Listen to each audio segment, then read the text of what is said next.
Well, all right, people. So I'm here with your great balls of fire. It's hard to even not laugh saying that name seriously, but yes, that is the name of the pay-per-view. I made a video talking about how dumb they are to name a pay-per-view that. I know it makes them look like absolute dumb fucks. But if you want to see my thoughts on that, go watch the fucking video. Because I'm here to preview a pay-per-view. So let's get to the matches here. First, we have Neville versus Tozawa. Tozawa wasn't even on the last episode of Monday Night Raw. I mean, what does that tell you about how seriously they build up matches to the pay-per-view? It tells you they don't know what the fuck they're doing. Not looking forward to this match, really. I think Neville's going to win here. I don't see some no-name Tozawa winning the belt. I think it's on the pre-show anyway, so I won't even be watching that. I mean, that's a given.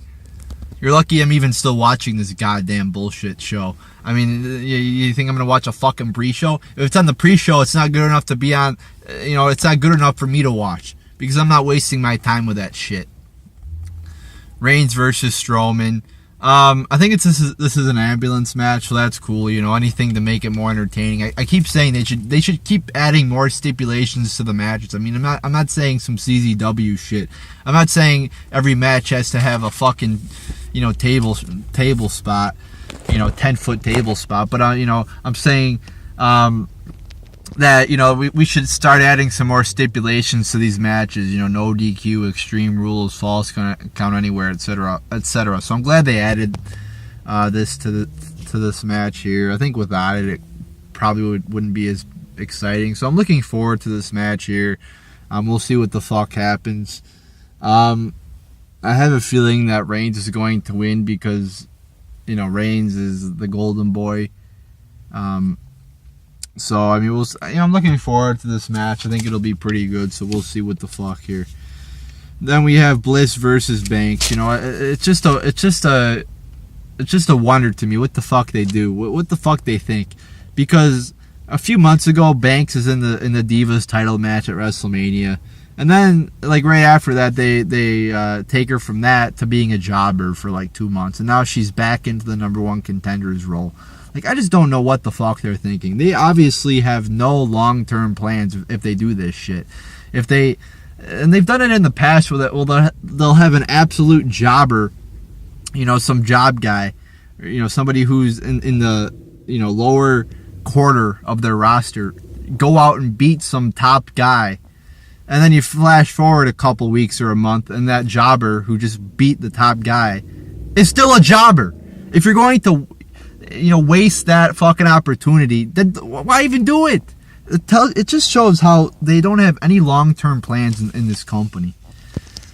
So I think this will be an ordinary Divas match, nothing too special here. I think Bliss will win. I mean, I don't think they're going to put the belt on Banks because she's been a jobber for the past couple months.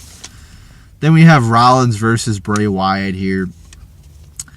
Once again, an all-right build to this fucking match. I mean, all-right's probably being generous, too. I mean, last week you had Bray Wyatt cutting a promo in the desert about the sun.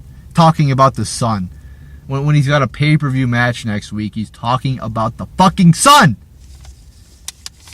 So, and he wasn't even there. I mean, he's in a desert. Instead of being face-to-face with Seth Rollins, in an air-conditioned arena, he's in the middle of a desert, probably sweating his fat ass off. So we'll see what this match is here. We'll see if it's good or not. I think it'll be all right. Not getting my hopes up too much.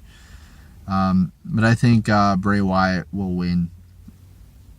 Then we have Enzo versus Cass. I like the build for the most part. But I thought it could have been a little bit more. Like, they could have had a little bit more content. They could have waited another pay-per-view to have this match. But they've done a few good things with these two. Big Cass has actually impressed me with his promo ability. So I'm looking forward to this match here a little bit.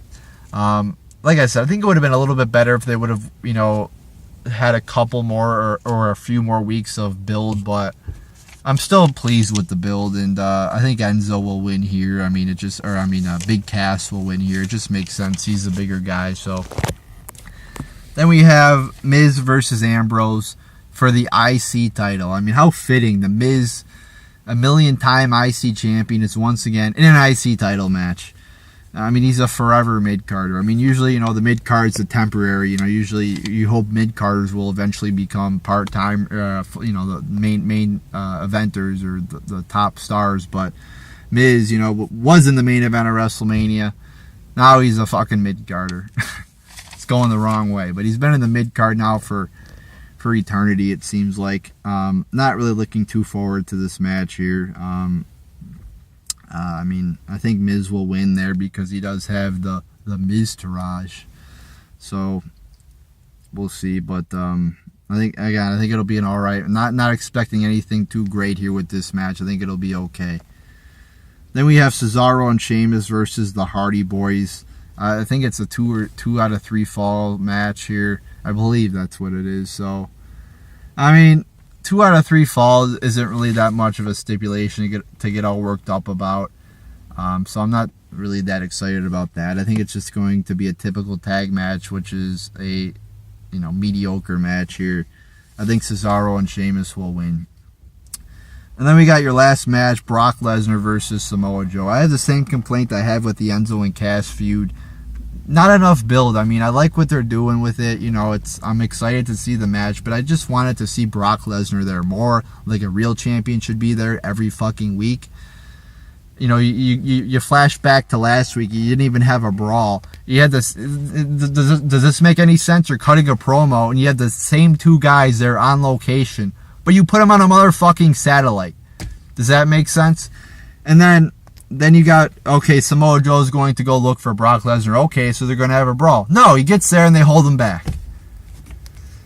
So, I mean, it was just too little with that build. Not enough promo, not enough anything. I mean, but it's hard. Then again, it's hard to build up a pay-per-view if you only have your champion there or it's hard to build up the match if you only have your champion there for a couple weeks. So, but nonetheless, I'm still looking forward to the match, and I think it's going to be a good match here. I do, however, think Brock Lesnar is going to win. And another thing, it doesn't make sense how Samoa Joe, who hasn't beat anybody really. I mean, who has he beat? He lost to Rollins. I mean, he says he beat Rollins, or he says, "Oh, I went over Rollins." I think he said that on Raw last week, but I think didn't Rollins beat him? I mean, from what I remember. I mean, he hasn't really beat anybody worth, of significance, but yet they build him as a legitimate contender to Brock Lesnar.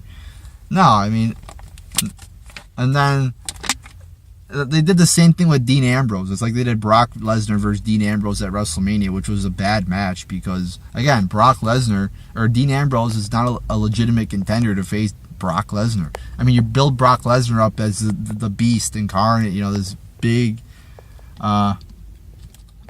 unstoppable beast, and then you put a guy like Dean Ambrose against him, and they should have built up Samoa Joe a little bit more before they put him against Brock. I mean, put him in a feud against Finn Balor, or put him in a feud against somebody who's at least worth a little bit of a damn, and have him go over before you have him fight Brock Lesnar. They do that too often. They'll take a jobber, and they'll, like I was talking about in the beginning of the video, they'll take a jobber and they'll put him in a main event spot, or they'll put him in a top spot when they're not ready.